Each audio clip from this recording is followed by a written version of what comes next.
Galera, mais uma vez, boa tarde a todos. É uma grande satisfação estar aqui com vocês. Quem está com fome aqui, levanta o dedo. Parabéns, somos um bocado. Estamos no mesmo conjunto, né? Meninos, peguem o seu material, vamos começar o trabalho.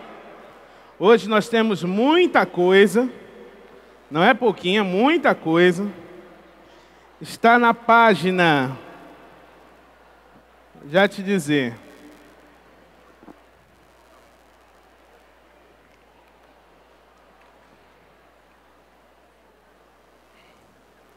Vamos começar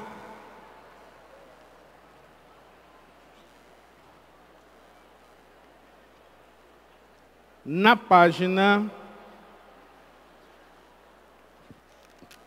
31.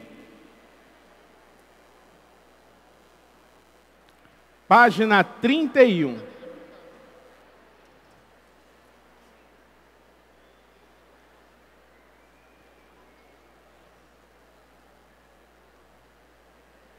Análise gráfica.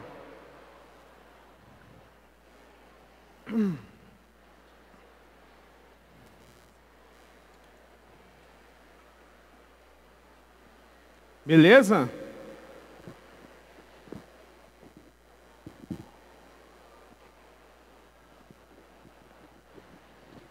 Quem já achou faz uhul.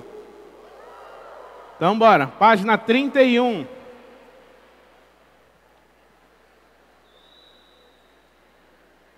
Deixa eu ver se tu lembra da aula passada.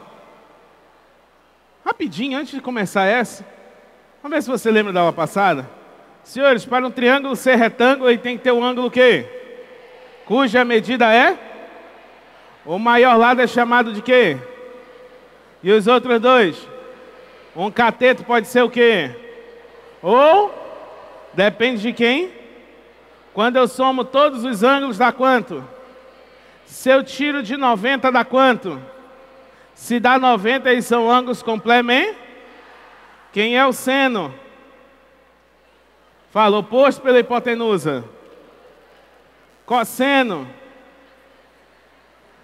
Tangente, oposto pelo adjacente.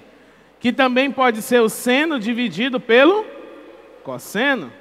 Tá? Então, essa parte aí, beleza. Eu sempre gosto de bater para você nunca esquecer. Qual é a nossa tabelinha? Você já conhece a nossa musiquinha. Vamos lá na musiquinha? Como é que é a musiquinha? Vai.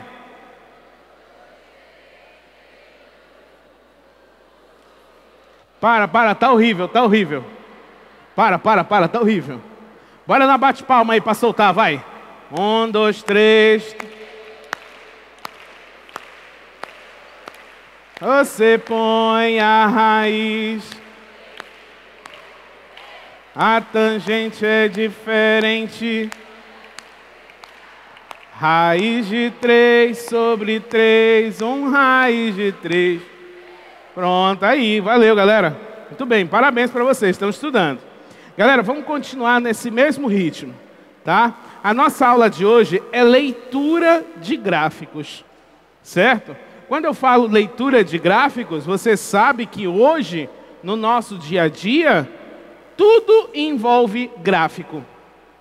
Todas as leituras, informações, pesquisas de opinião, tudo envolvem gráficos. E nós precisamos saber fazer a leitura desses gráficos. Na prova do Enem, das 45 questões, em torno de 30 questões envolve um gráfico. Então precisamos saber interpretá-los. Precisamos saber lê-los para poder fazer uma boa prova. Tá certo, senhores? Vamos lá, vamos trabalhar. Uma mensagenzinha do dia. Nas grandes batalhas da vida, o primeiro passo da vitória é o desejo de vencer.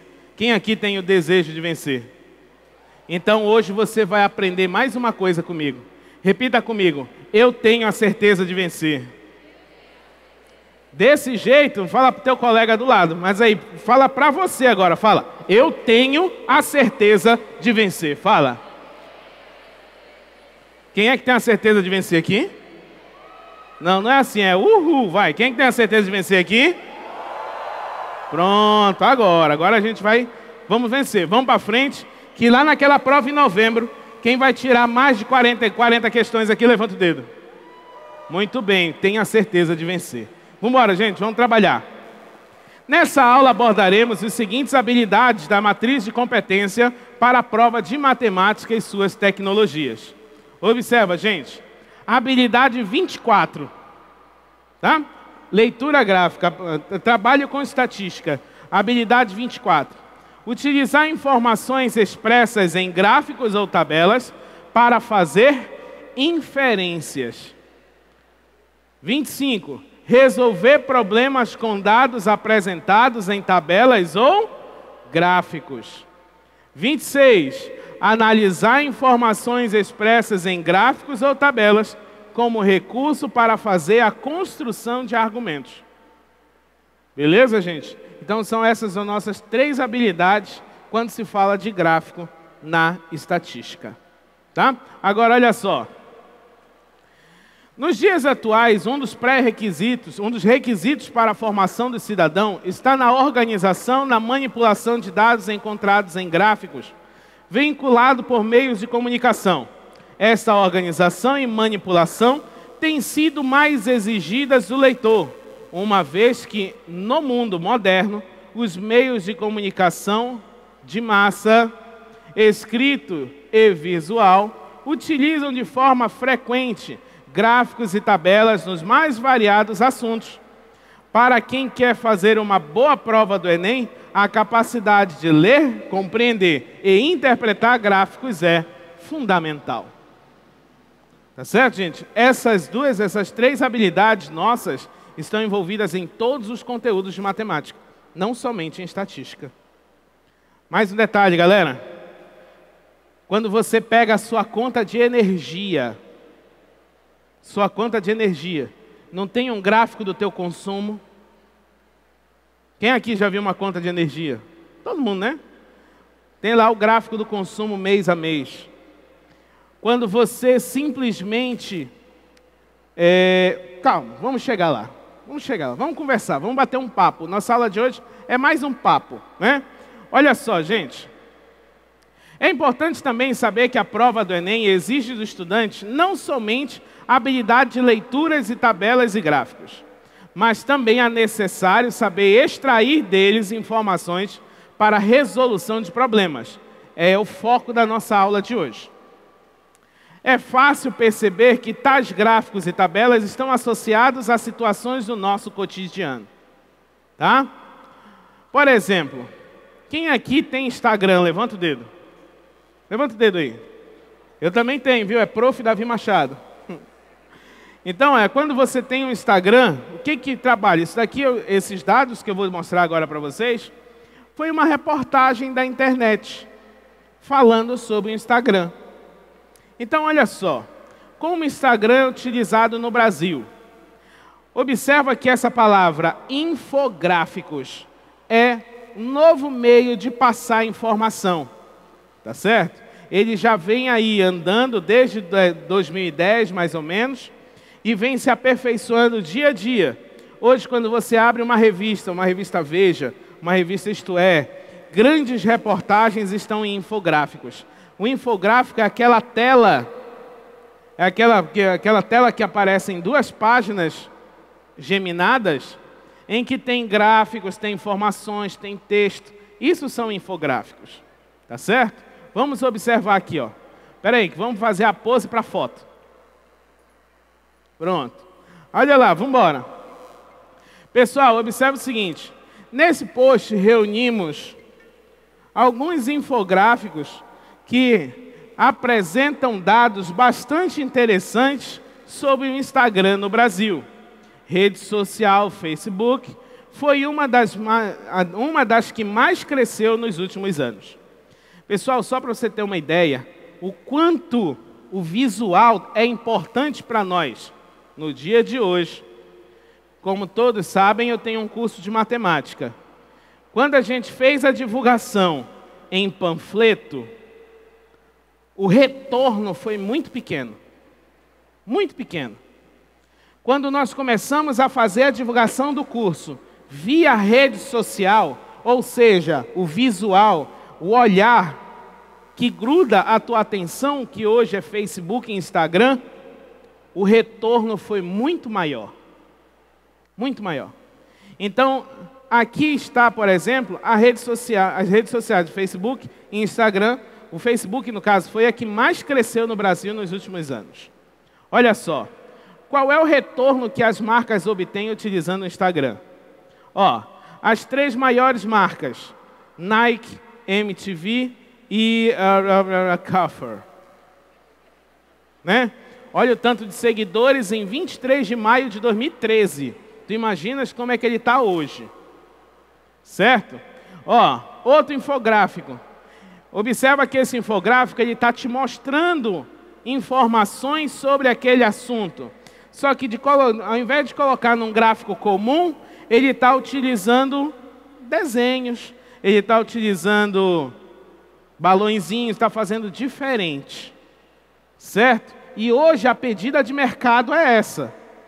Não adianta eu colocar um gráfico normal que você, por exemplo, acha monótono e não lê. Agora, quando eu coloco um infográfico, tá? As coisas mudam. E a nossa realidade hoje é saber fazer leitura gráfica e leitura de infográficos. Certo? Agora, olha só. 23% das 100 empresas Interbrand postam mais de 50 vezes por mês, mais de 20% comparado ao trimestre passado. 5.600 de engajamento por foto, mais de 16% acima do trimestre anterior. Pessoal, tem um negócio que está sendo usado demais aí, nesse infográfico. O que é?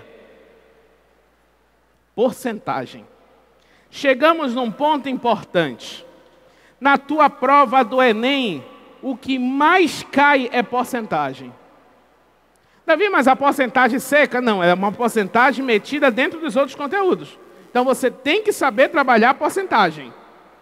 Se você entrando numa prova do Enem, sem saber porcentagem, é um tiro no escuro. Tá? Davi, eu tenho que saber porcentagem de A a Z. Você tem que saber trabalhar com porcentagem. Tá? Olha aí, ó. No total, mais de 2 milhões de curtidas, comentários, compartilhamento de fotos foram compartilhadas no Facebook desde que o Instagram foi comprado, baseado nas 100 empresas do Interbrand. Isso aí é uma informação de internet, ó. Desde agosto de 2012, o número de empresas que usam filtro caiu de 60% para 40%. Está aí a fonte, tal, tudo direitinho. Então, isso daí são infográficos, ou seja, são leituras gráficas, tá? Por exemplo, aí, ó, Instagram, nas alturas, 100 milhões de usuários ativos por mês, 40 milhões de fotos por dia. Sabe aquela foto que tu já postou agorinha aí? Pois é, ela está dentro dessas 40 milhões por dia. 8.500 likes por segundo. 1.000 comentários por segundo. E aí, Davi, quando a gente está falando do Instagram, eu preciso saber a minha faixa etária. Por exemplo, se eu quiser fazer uma publicidade via Instagram, aí eu chego lá na página do Instagram e defino o público que eu quero atingir. E esse público que eu quero atingir, eu posso determinar por sexo ou por idade. Você está observando aí, por exemplo, ó, nesse gráfico, ele está dividindo por idade. 34% das pessoas estão entre 18 e 24 anos. Entre 25 e 34 anos são 33%. Entre 12 e 17 anos são 20%. Então eu, Davi, por exemplo, se for fazer uma publicidade pelo Instagram, o meu público são pessoas na tua idade. Então eu definiria entre 12 e 17 anos e 18 e 24 anos. Aí eu teria 54% dos integrantes do Instagram, das pessoas que possuem Instagram, os 54%. 54% de 100 milhões. Isso aí a gente está falando em mundo, tá, gente? Em mundo. Mas vamos supor que eu tenha em Fortaleza 1 milhão de pessoas que usam o Instagram. Então eu tenho 54%, meu público-alvo é 54% de 1 milhão. 540 mil pessoas irão ver o meu post. Deu para entender? Então essa jogada de marketing aí, envolvendo gráficos, é importante para a gente. E além de idade, por sexo, 55% das pessoas que usam o Instagram são mulheres. 45% são homens. Beleza? Números bilionários do Instagram. Enfim, 1.814.882 dólares por dia ele ganha. Só isso. 5 milhões de fotos e tal. Isso aí você encontra tudo na internet. Uma outra reportagem, por exemplo, ó. 68 milhões usam a internet pelo smartphone no Brasil. Quem tem smartphone aqui, levanta o dedo. Não, não levanta não. De repente tem alguém aí olhando, né? Quando sair daqui e tal. Não levanta não. Levanta. Vamos trocar de nome. Quem aqui tem o Xing Ling? Levanta o dedo aí. Muito bem, muito bem, muito bem. Xing Ling, aquele que só tem o jogo da cobrinha. Né? O jogo da cobrinha. Vamos lá. 68 milhões usam a internet pelo smartphone no Brasil. Quem aqui usa a internet pelo smartphone, levanta o dedo. Beleza. Olha só, mulheres agora são a maioria. 40% dos internautas móveis consomem conteúdo na notícia pelo aparelho. Aí em São Paulo e tal. Aí, ó. Ops. Problema. Você consumiu toda a internet do seu plano. Quem já recebeu essa mensagem incômoda aqui na vida? Eu tenho maior ódio dessa mensagem. Maior ódio. Mas mesmo quando chega essa mensagem, você clica no link. Quando você clica no link, abre um infográfico. Isso aqui é uma coisa do nosso dia a dia, que fala da franquia de minutos, que fala das ligações ilimitadas, que fala do SMS e que fala da internet. Já renovou hoje, graças a Deus. Certo? Então tudo na sua vida, você trabalha com gráficos. E eu preciso saber ler gráficos. É a nossa aula de hoje. Olha lá, meninos. Você já ouviu falar em água virtual, por exemplo? Aí no teu material, tem um gráfico que fala sobre água virtual. Na página 31, tem o que fala do Instagram e tem o que fala de água virtual, que está do lado. Está bem pequenininho, confere? Mas a gente vai esclarecer algumas coisas para vocês sobre isso. Olha só. Davi, que diabo é água virtual? O que é água virtual? Olha para cá. Água virtual é a quantidade de água consumida para se produzir um bem ou um serviço. É a água que você não vê.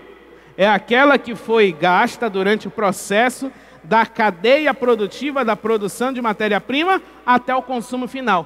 Por exemplo, você sabe quantos litros de água são utilizados para fabricar essa calça jeans que você está vestindo? Quantos litros de água são utilizados para fabricar essa blusa que eu estou vestindo? Quantos litros de água são utilizados para fabricar esse arroz que você comeu agora na hora do almoço?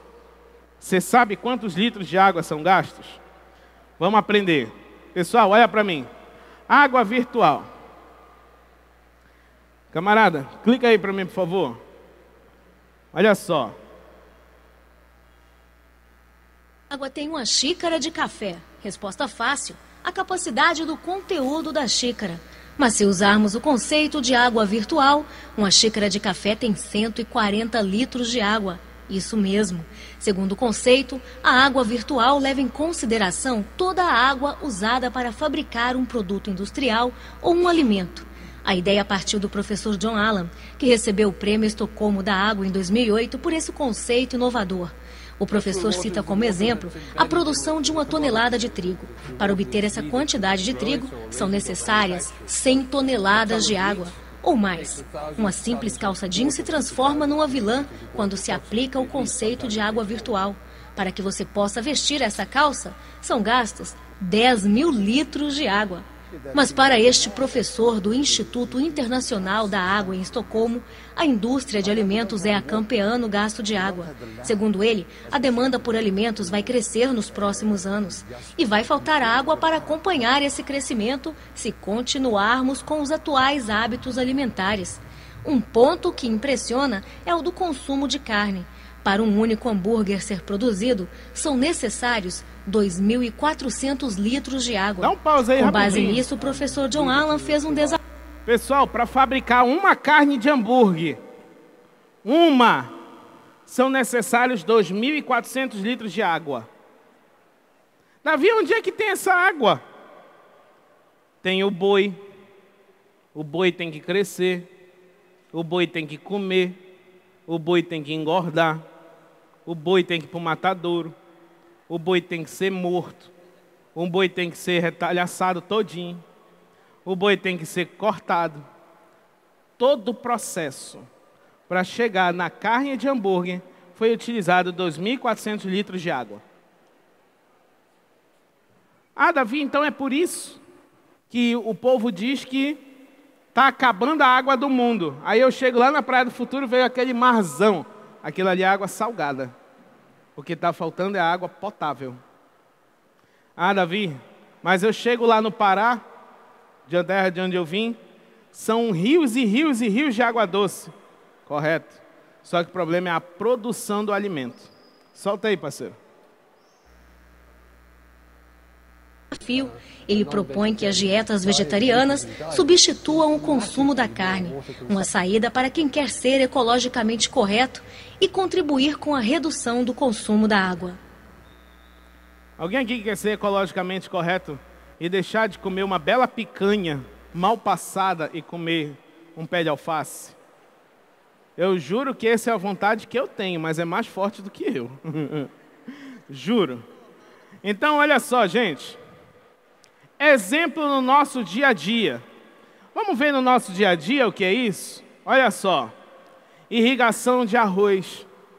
O tanto de água que é gasto para irrigar uma plantação de arroz. Engorda do frango. O tanto de água que é gasto para produzir um frango. Daqui a pouquinho a gente vai saber o que é isso. Ó. E aí, Davi? A água que você não vê. É esse gráfico que está aí na tua mão. Olha só, gente. Para produzir uma cerveja, são necessários 600 ml de cerveja, são necessários 5,5 litros de água. Pouquinho. Para produzir 1 quilo de arroz, 2.500 litros de água. Para produzir 1 quilo de queijo, 5.280 litros de água. Para produzir 1 quilo de frango, 3.700 litros de água. Para cada quilo de carne bovina, 17.100 litros de água. Para 1 quilo de manteiga, 18.000 litros de água. Deu para entender, gente? É muita água. Por exemplo, quantos litros de água são gastos em uma pequena compra no supermercado? Vamos ver? Olha só, clica aí, companheiro.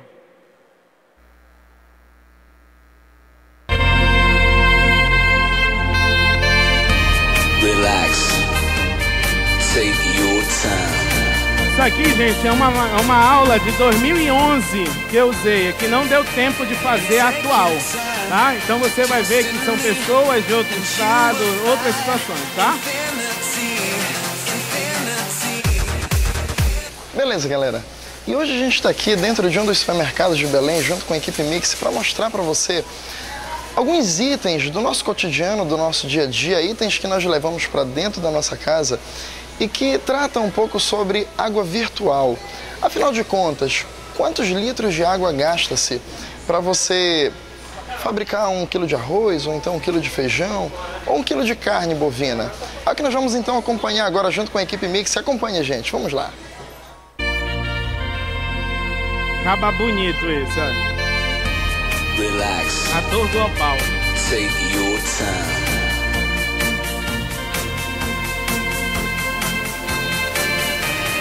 Take your time to trust in me, and you will find infinity, infinity.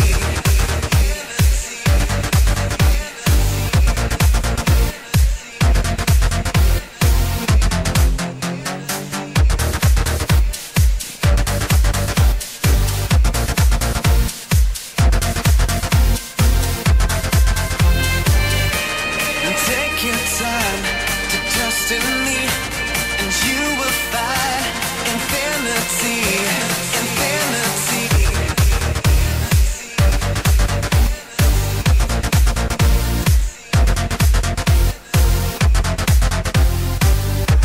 And time goes by so naturally while you receive infinity. Muito bem, galera, então você acabou de acompanhar, nós estamos dentro de um supermercado e você viu aqui junto comigo. E o professor Davi fez compra aqui de alguns produtos e você viu ele colocar dentro do carrinho dele arroz, você viu ele colocar frango, você viu que... Opa, olha quem chegou aqui do nosso lado, o professor Davi. Mas, sim, professor, então quer dizer que o senhor fez algumas comprinhas aqui? Foi só algumas comprinhas básicas lá pra casa, algumas coisinhas que tava faltando, né, pra minha necessidade pessoal. Sei, haja necessidade, hein? Pois é, galera, mas afinal de contas, nessa pequena compra que o professor Davi fez, quanto será de água virtual ele gastou na compra dos produtos que ele colocou dentro do seu carrinho? Vamos acompanhar? Pois é, galera, então, bora ver então agora com o professor Davi, o que foi que ele comprou? Professor, diga lá, o que foi que você comprou para sua casa? Bom, a gente comprou aqui 2 quilos de arroz, né? Certo. Para nossa necessidade. Certo. Que isso? Quer dizer que isso é para sua necessidade também, é, professor? Isso aqui foi plantado, hein? Isso aqui foi plantado por esse cachorro. Isso aqui não é meu, não. É, sei, sim. Nós estamos vendo a necessidade do professor Davi. Vamos lá. Vamos continuar. Então, ó, a gente vai ter aqui meio quilo de manteiga. Que mais? 1 quilo de queijo. 1 quilo de queijo. Ah, quer dizer que o senhor vem no seu mercado para comprar só isso? Sabe como é que é? Para manter esse corpinho sexy, a gente tem que comer bastante. Mas eu tô vendo que você botou mais coisa no seu carro. Coloquei ainda mais aqui 2 quilos de carne. Coloquei um frango, né? Um frango. E, enfim, a priori. Tá bom, corta, que já tá vergonha alheia. Pronto, tá bom. Galera, isso aí foi uma aula de 2011 que nós fizemos mais ou menos com um público que nem vocês, em que a gente foi para dentro do supermercado para justamente falar sobre água virtual, né? E olha só, gente, por exemplo, esses alimentos que tem aí no carrinho de compras, tá certo? Observa que aí tem 2 quilos de arroz, 1 quilo de frango, meio quilo de manteiga, 2 quilogramas de carne bovina e 1 quilo de queijo. Quanto de água você acha que é gasto para fazer a produção dessa pequena quantidade de alimento que está aí dentro do carrinho? Observa só, olha só. 2 quilos de arroz. Cada quilo de arroz gasta 2.500 litros de água. Isso dá um total de 5.000 litros. 1 quilo de frango. A 3.700, gasta 3.700 litros de água. 1 quilo de queijo, 5.280. 2 quilos de carne bovina, a 17.100, são 34.200. Meio quilo de manteiga, a 18.000, são 9.000. Pessoal, fazendo uma conta rápido por cima, 34 com 9, 43, 48, 51, 56 e mais os trocados. Em torno de 58.000 litros de água para produzir essa quantidade de alimento que tem aí dentro desse carrinho.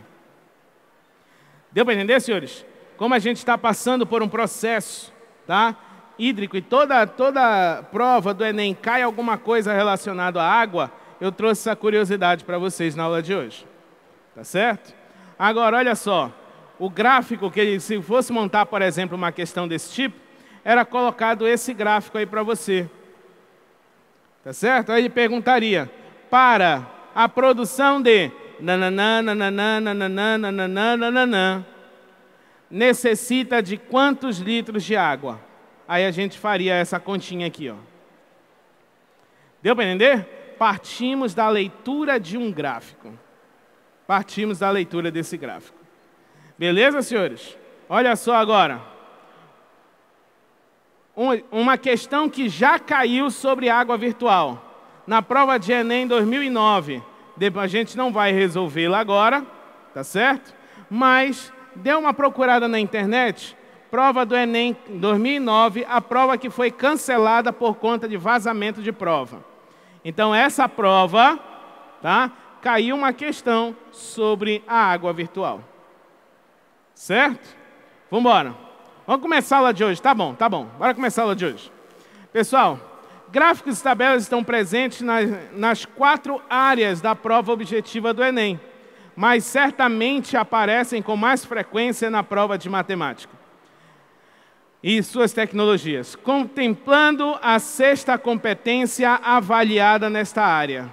Interpretar informação de natureza científica e social, obtidas da leitura de gráficos, tabelas, realizando previsão de tendência, extrapolação, interpolação e interpretação. Tá? Essa é a nossa competência.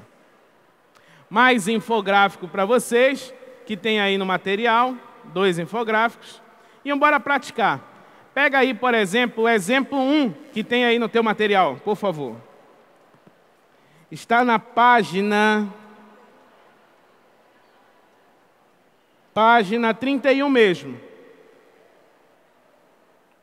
Página 31.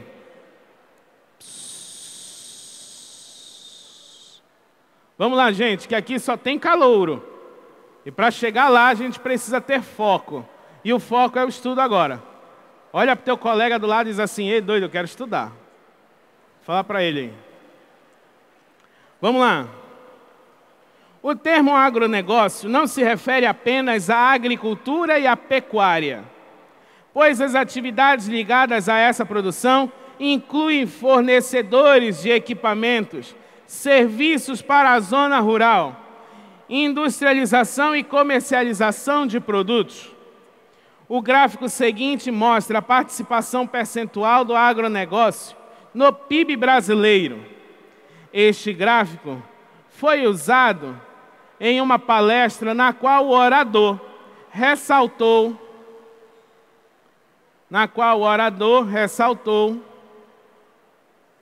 pronto.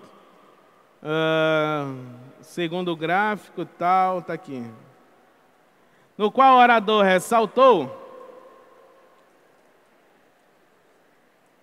uma queda na participação do agronegócio. Galera, olha para mim.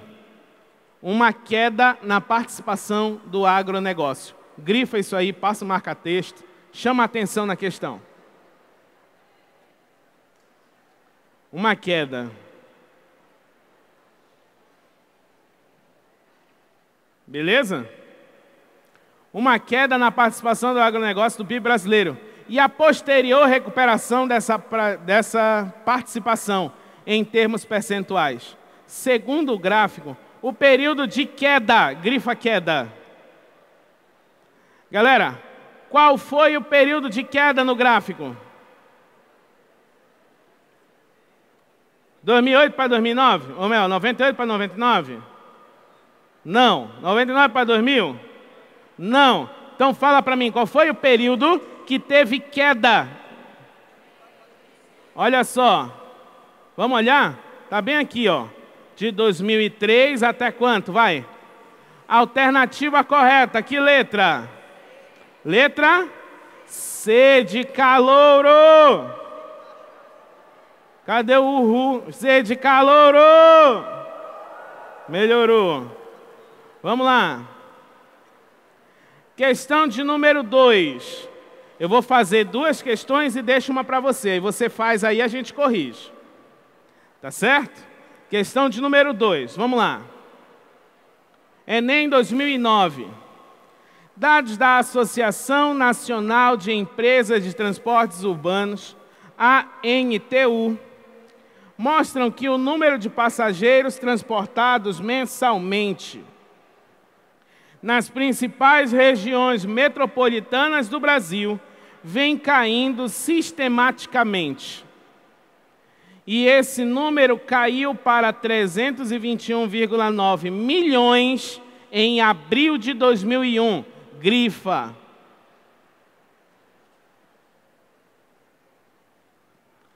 Nesse período, o tamanho da frota de veículos mudou pouco, tendo no final de 2008 praticamente o mesmo tamanho que tinha em 2001. Grifa. É só olhar para o Datashow que está vermelhinho, que é para você grifar. 2008, praticamente o mesmo tamanho que tinha em 2001.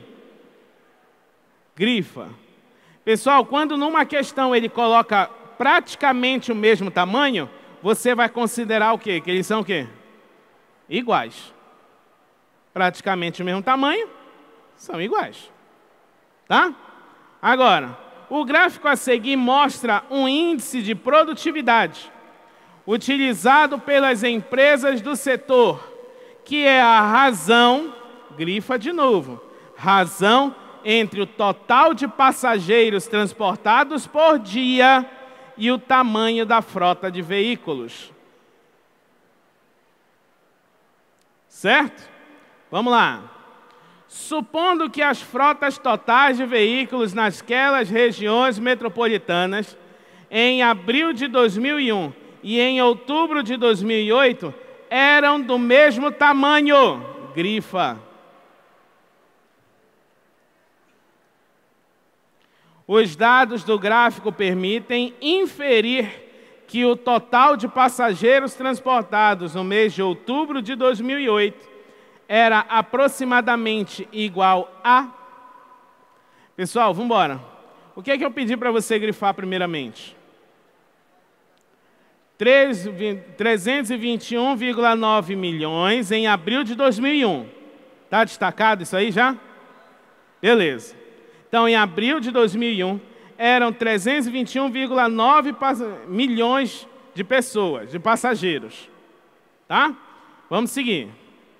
Outra coisa que eu pedi para você grifar. 2008, praticamente o mesmo tamanho que tinha em 2001. Outra coisa. Razão entre o total de passageiros transportados por dia e o tamanho da frota de veículos. Certo? Pessoal, olha só. Olha para mim. Levanta a cabeça aí. Supondo que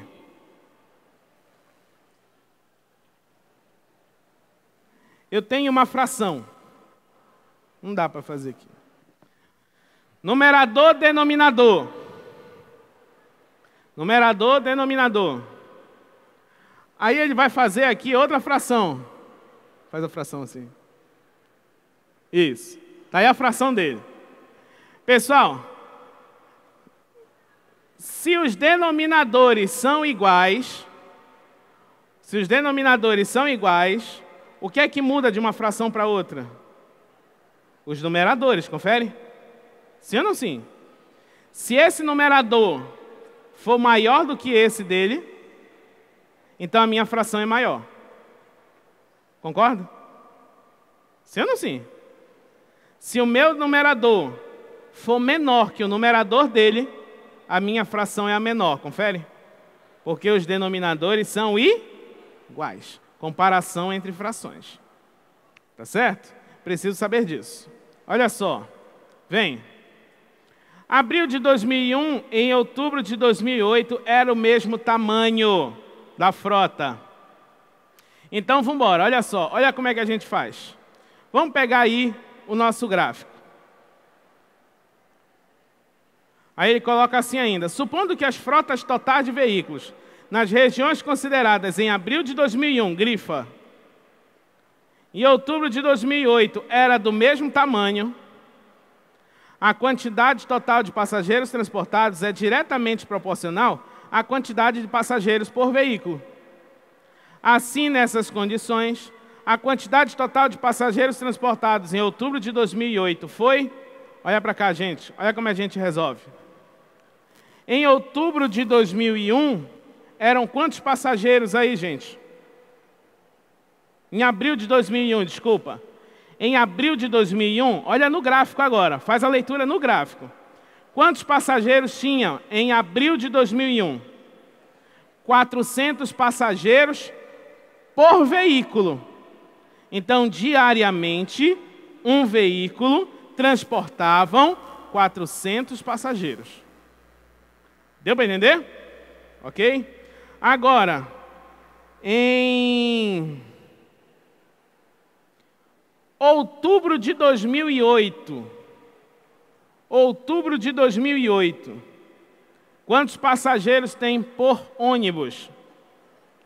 441. Então, olha só, gente. Sendo 400 passageiros por dia, por ônibus, no ônibus, transportavam, naquele mês, 321,9 milhões de passageiros, milhões de pessoas. Certo? Isso tudo o texto está dizendo para você. Aí agora, 441 passageiros dia, que é em outubro de 2008, equivalem a X milhões de passageiros. Pessoal, pergunto para você, levanta a cabeça aí. Olha para mim agora aqui. Olha para mim, uma regrinha de 3. Primeira pergunta que eu te faço. Primeira pergunta.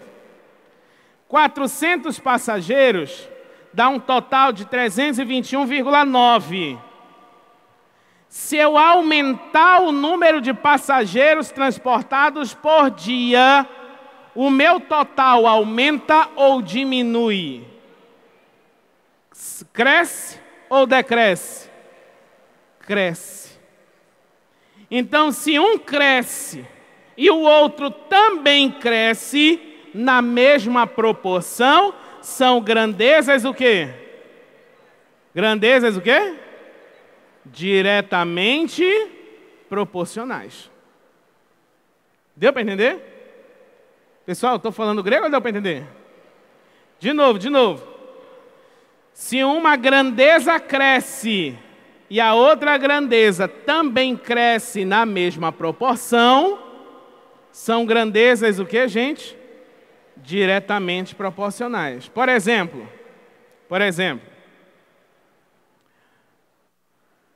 duas pessoas consomem em um dia 5 pães. 10 pessoas vão consumir mais ou menos pão? Mais.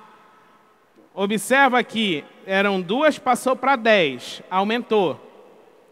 Eram 5, vai passar para não sei quanto. Vai aumentar ou vai diminuir? Aumentar. Então, são grandezas diretamente proporcionais. Quer ver um exemplo de grandezas inversamente proporcionais? Deixa eu pensar. O dinheiro que eu tenho na carteira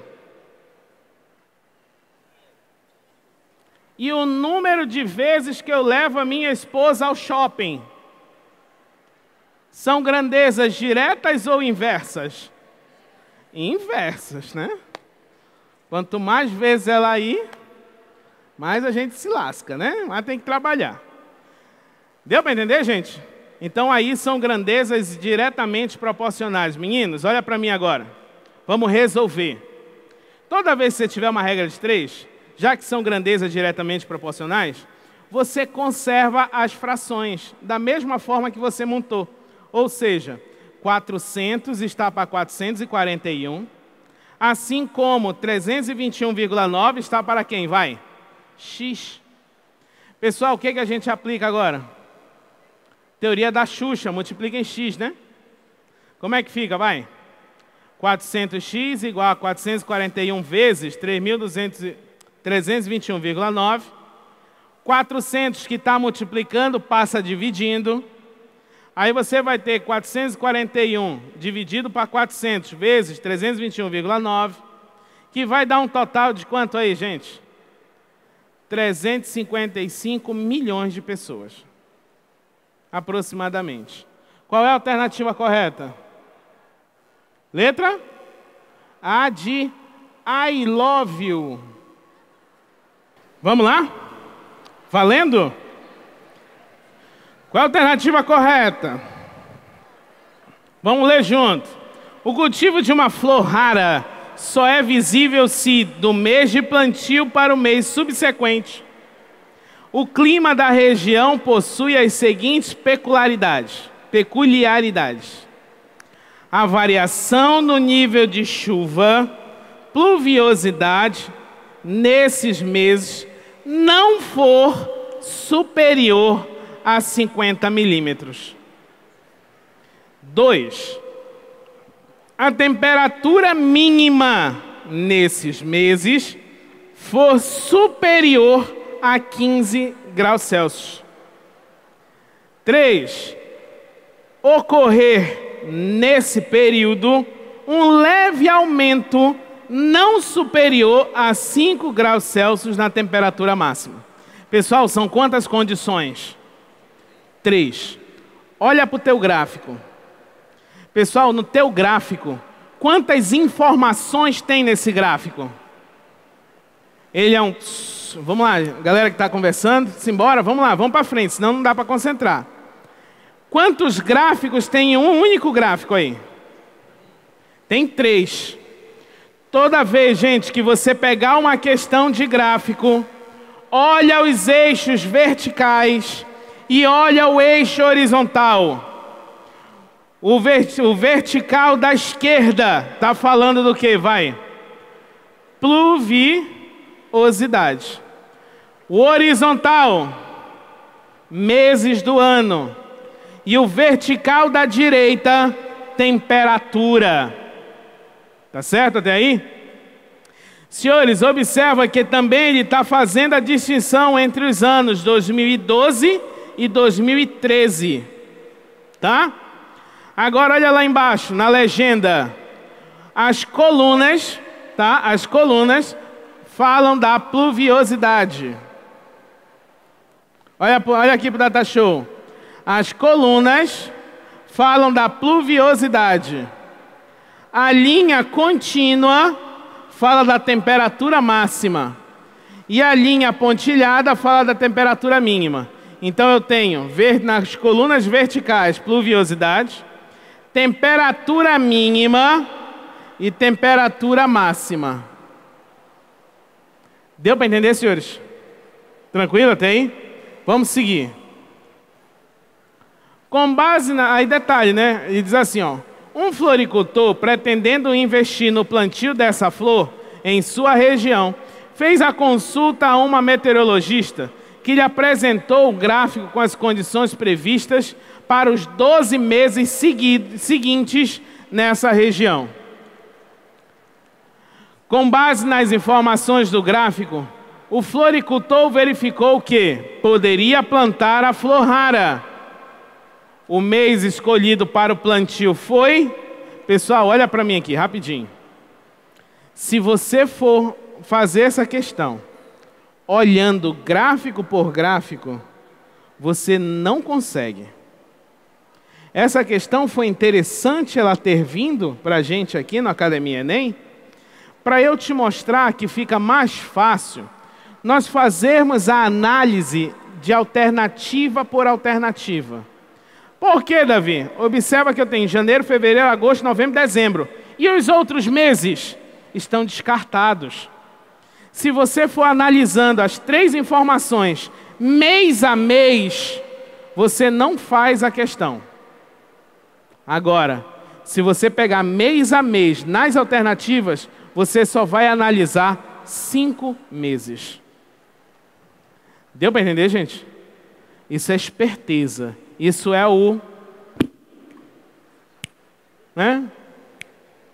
Estou na frente do meu concorrente. E você está na frente do seu concorrente. Quem vai passar aqui? Quem vai passar aqui? Bora. Então vamos embora. Vamos pegar o mês de janeiro. Janeiro.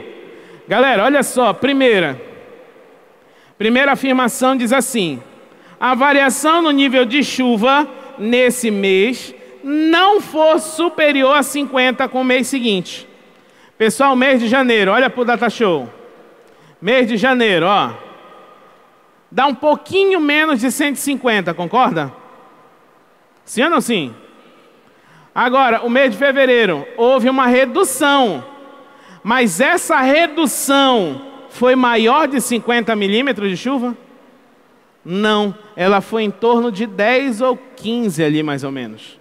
Por quê, Davi? Porque olha só, aqui é 150, aqui é 100. Se eu tivesse aqui para ser mais que uma redução maior que 50 milímetros, ela deveria sair daqui e ficar mais aqui embaixo, aqui assim, ó. Mas isso não ocorre. Ela desce só um pouquinho. E se desce só um pouquinho, é uma redução inferior a 50 milímetros de chuva. Obedeceu a primeira. Obedeceu. Vamos para a segunda. A temperatura mínima nesses meses for superior a 15 graus Celsius. Galera, olha só, variação inferior a 50. Superior a 15 graus Celsius. Vamos olhar janeiro. Pessoal, qual é a temperatura de janeiro em média aí? Não está mais ou menos 20? E do mês seguinte, fevereiro? Não, ele só pediu janeiro aí, né? Que é a temperatura do mês. Então, acima de 20. Ó, quase 20. Acima de 15. Tá certo? Obedeceu a segunda. Vamos para a terceira. Ocorrer nesse período um leve aumento, não superior a 5 graus Celsius na temperatura. Gente, olha de novo. Temperatura máxima. Aí no mês seguinte, houve um leve aumento. Ó, saiu daqui e foi para cá, ó. Um leve aumento. Mas esse aumento foi superior a 5 graus Celsius? Foi ou não foi? Não foi. Se não foi, obedece à terceira afirmação. Então, qual é a alternativa correta aí, gente? Letra A. Deu para entender, senhores? Como o descarte de alternativa mata rápido para a gente? Fica ligadaço em relação a isso. A alternativa te dá a resposta algumas vezes. Tá? Questão de número 2. 2 minutos. Vamos lá. Uma pesquisa de mercado foi realizada entre os consumidores das classes sociais e que costumam participar de promoções, tipo sorteio ou concurso. Os dados comparativos expressos no gráfico revelam a participação desses consumidores em 5 categorias: via correio, juntando embalagens ou recortes códigos de barra, via internet, cadastrando-se no site da empresa marca promotora, via mídia social, redes sociais via SMS, mensagem por celular ou via rádio e TV. Participação em promoções do tipo de sorteio ou concurso em uma região. Senhores, olha para mim.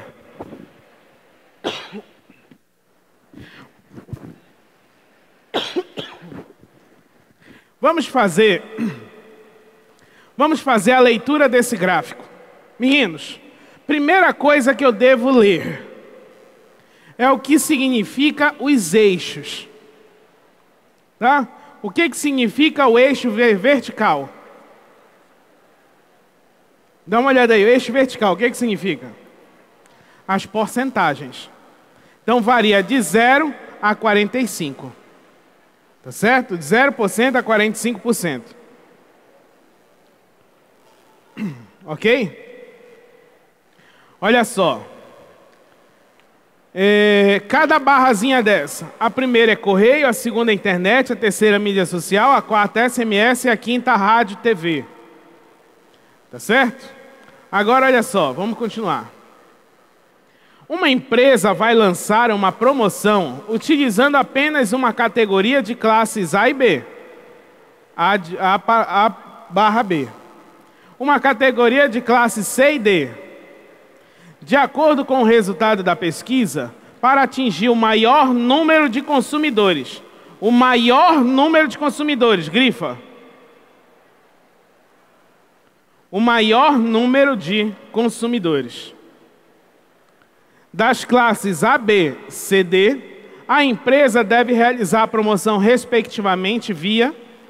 Pessoal, eu te pergunto, olha para mim, levanta a cabeça agora. Olha para o Data Show. Meninos, para que eu tenha um maior aproveitamento, para que eu chegue no maior número de pessoas das classes A, B, eu preciso divulgar a minha marca por que meio de comunicação? Internet. E a mesma pergunta em relação à classe CD. Eu chego aonde? Fala aí. Pelos correios. Então, ó, qual é a alternativa correta aí? Alternativa, internet, correio. Letra B de beleza. Eu passei no vestibular. Vamos lá. 2 minutinhos, questão de número 3, vai. Enem 2014. O gráfico apresenta as taxas de desemprego durante o ano de 2011 e o primeiro semestre de 2012 na região metropolitana de São Paulo. Grifa essa informação. Taxa de desemprego durante o ano de 2011 e o primeiro semestre de 2012. Grifa essa informação. A taxa de desemprego total é a soma das taxas de desemprego aberto e oculto. Grifa essa informação. A taxa de desemprego total é a soma das taxas de desemprego aberto e oculto. Está aí o gráfico. Pessoal, o que a gente interpreta no gráfico? Vamos lá? Coluna, a parte cinza é o desemprego aberto. A parte branca é o desemprego oculto. E o total em 2011. Certo até aí? Beleza? Aí ele fala assim, ó. Davi, o que é aquela linha? É o total em porcentagem. Vamos lá. Suponha que, olha tudo que está em vermelho aí, você pode passar a caneta. Taxa de desemprego oculto do mês de dezembro de 2012 tenha sido a metade da mesma taxa em junho de 2012. Pessoal, volta. Dezembro de 2011. Olha para o gráfico. Dezembro de 2011. Seja a mesma em junho de 2012. Junho de 2012.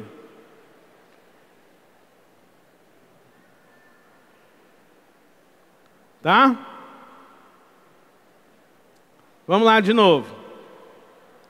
E que a taxa de desemprego total em dezembro de 2012 seja igual a essa taxa de dezembro de 2011. Olha para o gráfico. Nesse caso, a taxa de desemprego aberto em dezembro de 2012 teria sido, em termos percentuais de... E aí, gente, como é que a gente faz? Como é que a gente faz? Vamos ler de novo? Acompanha na tua apostila aí, no teu material, que aí a gente vai jogando aqui no Data Show, ó. Suponha que a taxa de desemprego oculto no mês de dezembro de 2012 seja a metade dessa mesma taxa em junho de 2012. Pessoal, quanto é essa taxa de desemprego oculto em junho de 2012? 2,2. Está bem aqui, está destacado no Datashow. E em dezembro de 2012, a metade disso. Pessoal, quanto é a metade de 2,2?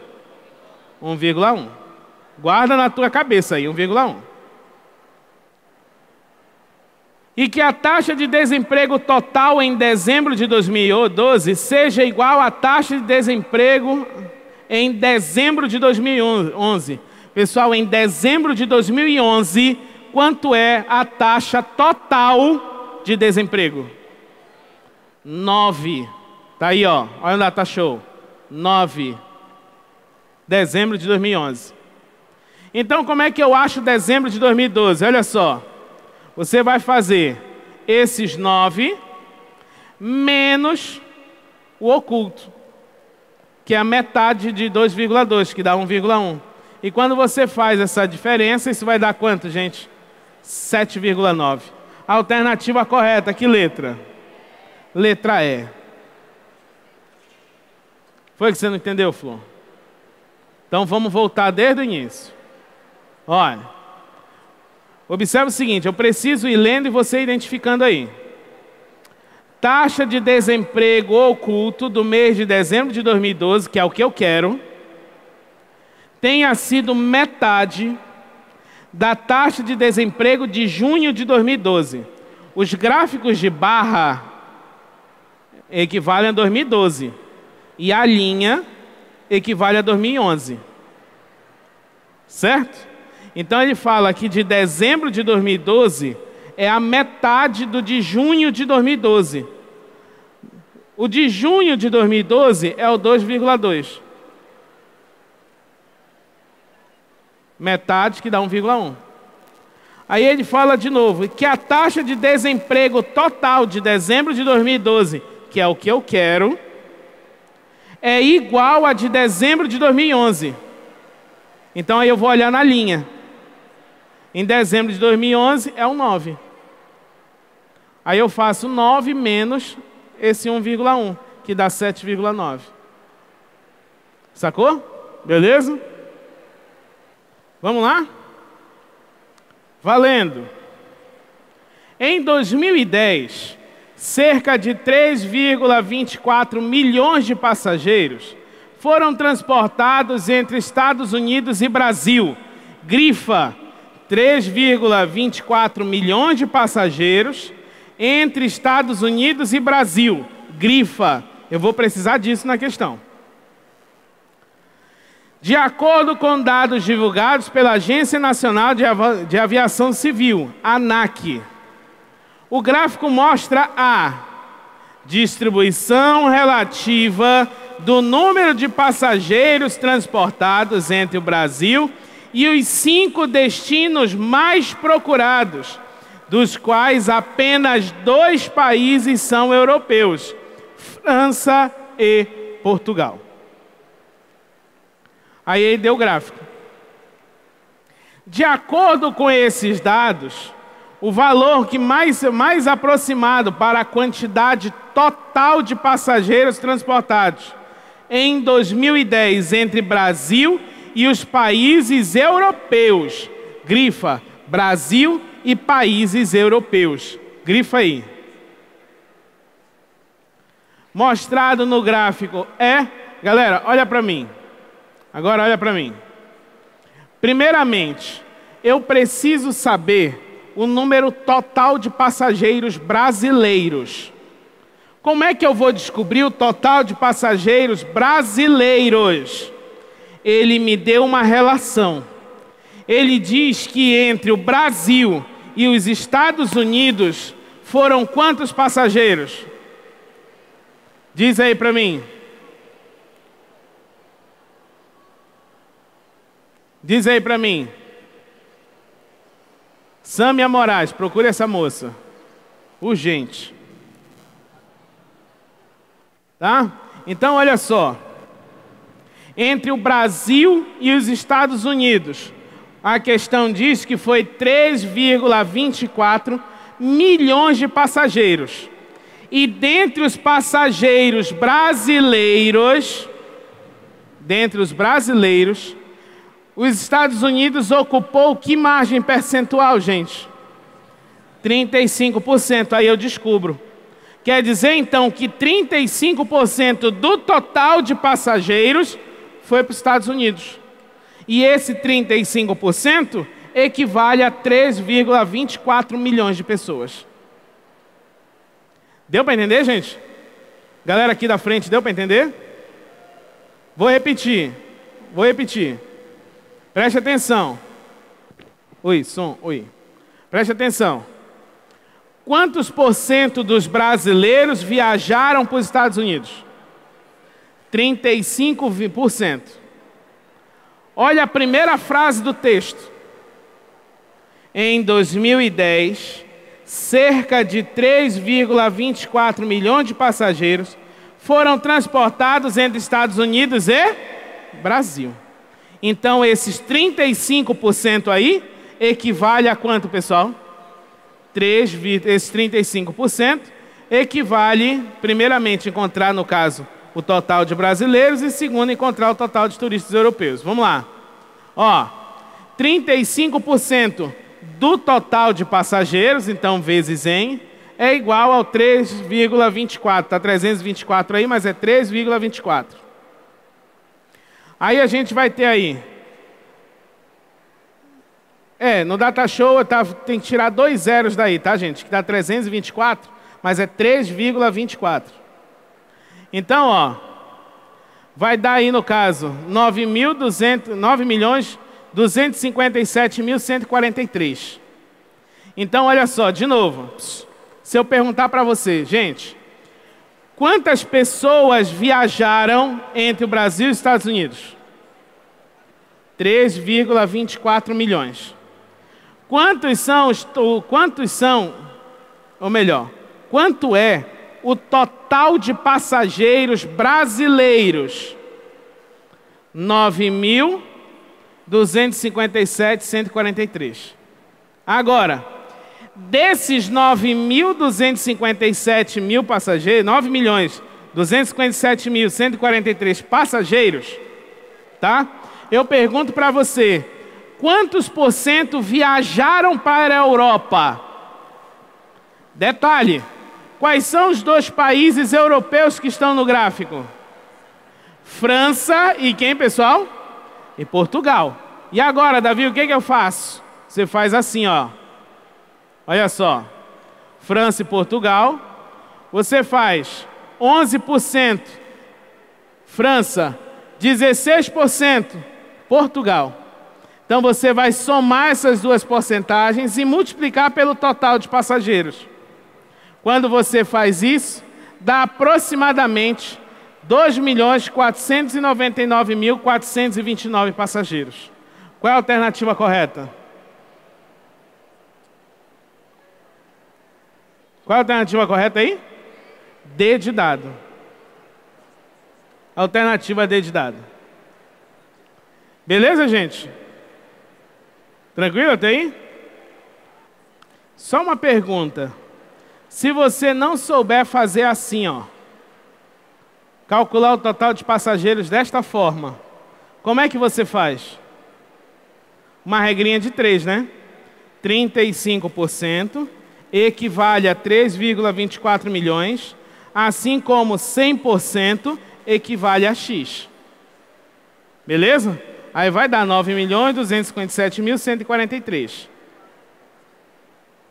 E se eu não souber calcular o total de passageiros europeus desta forma, como é que a gente faz?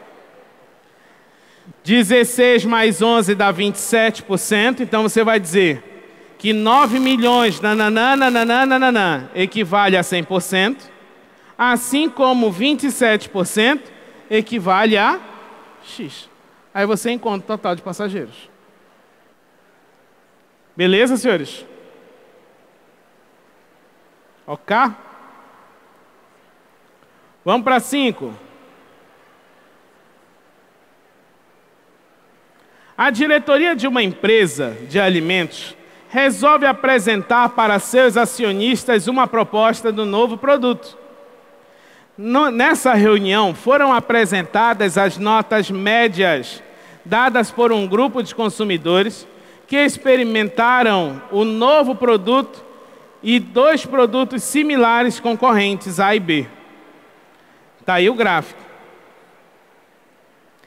A característica que dá a maior vantagem relativa ao produto proposto e que pode ser usada pela diretoria para incentivar a sua produção é... Galera, olha só, grifa aí, por favor. A característica que dá a maior vantagem relativa ao produto proposto e que pode ser usada pela diretoria. Meninos, como é que eu vou fazer essa distinção aí?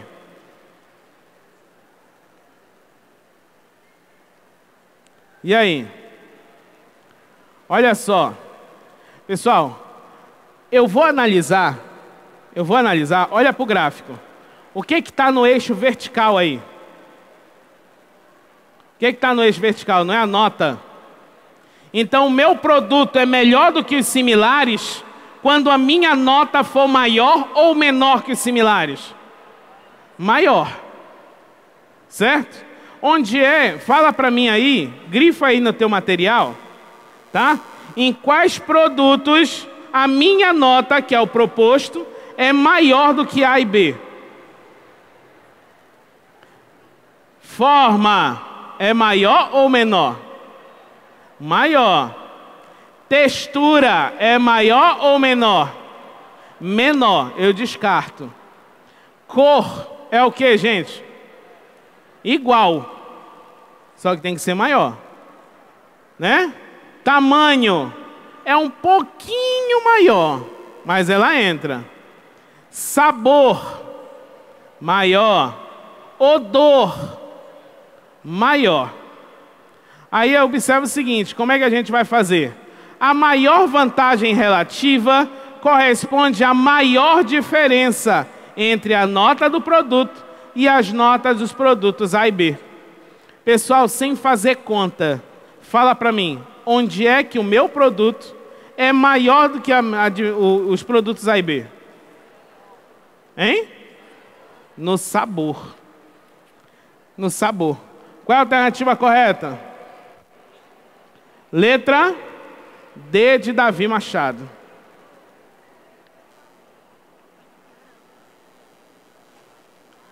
Galera, Sâmia Moraes. O negócio é sério. Sâmia Moraes. Precisa falar com essa moça aqui urgente.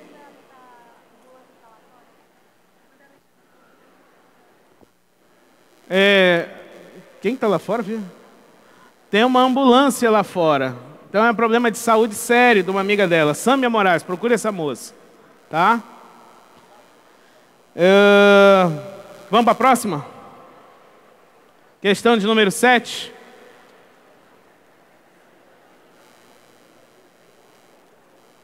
Questão de número 6. Vamos para 7. Vai para 7 aí. Vai para 7.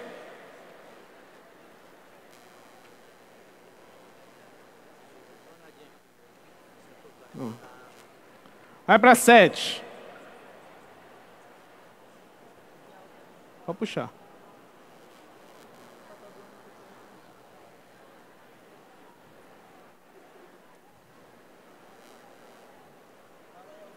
Oi, som. Oi.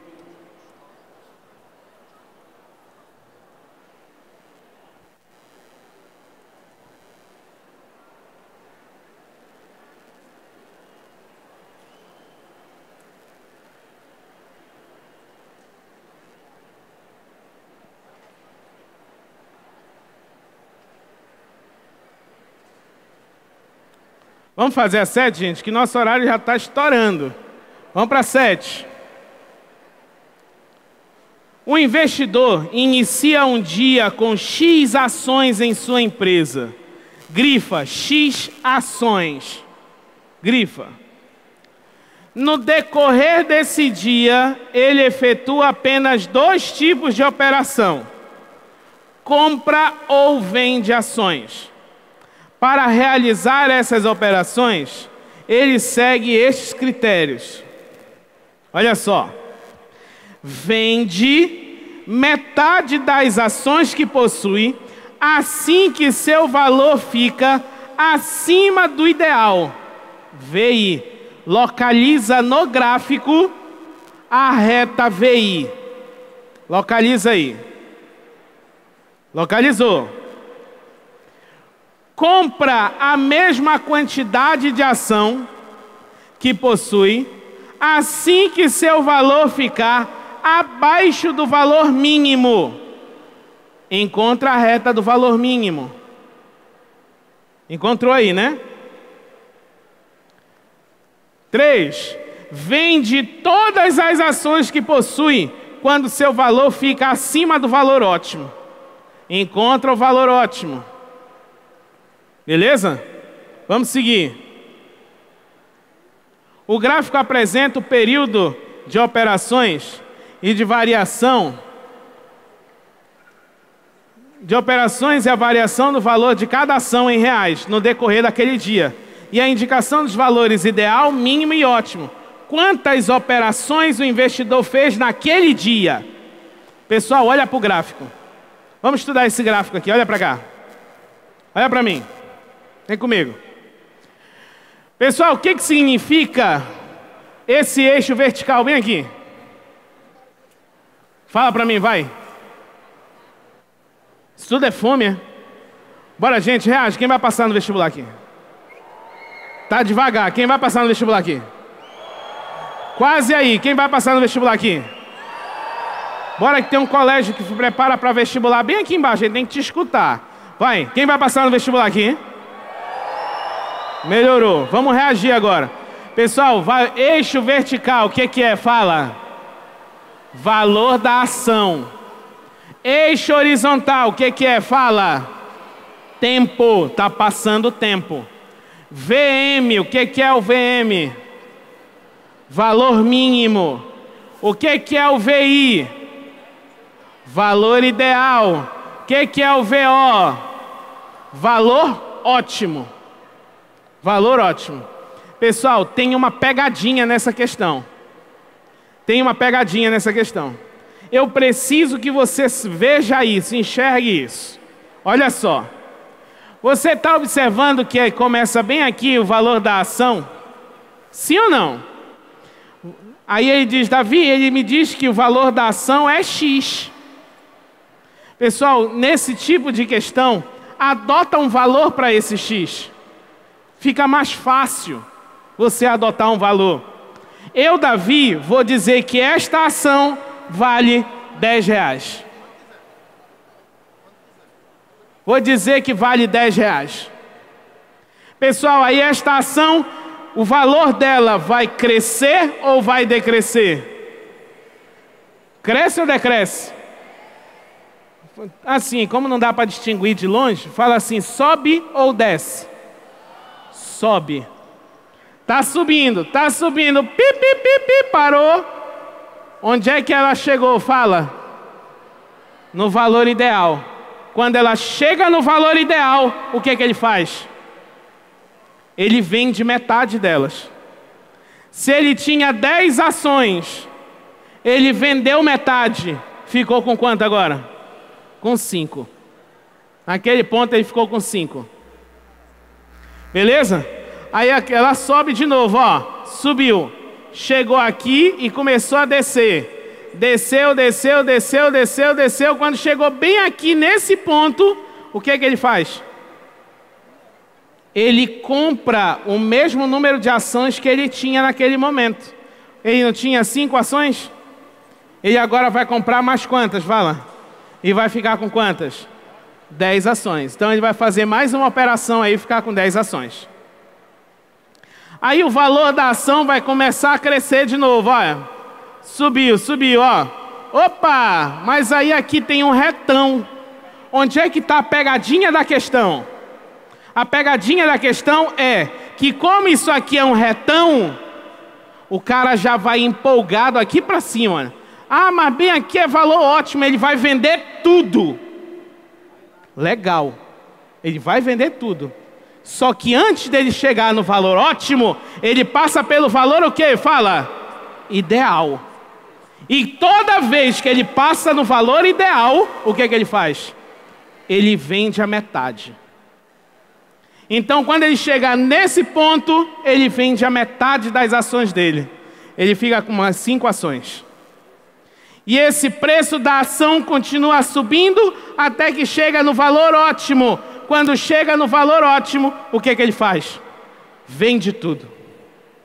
Pessoal, eu pergunto para você, quantas operações o cara fez? 4 operações. 4 operações somente. Deu para entender, senhores? Sim ou não sim? Beleza? Ok? Galera, olha para mim. Olha para mim. Para nós encerrarmos nossa aula, pega com tua mão direita no teu ombro esquerdo. Olha lá. Pega agora com a tua mão esquerda no teu ombro direito. Sintam-se abraçados por mim. Galera, um beijo para vocês. Até a próxima oportunidade, se Deus quiser.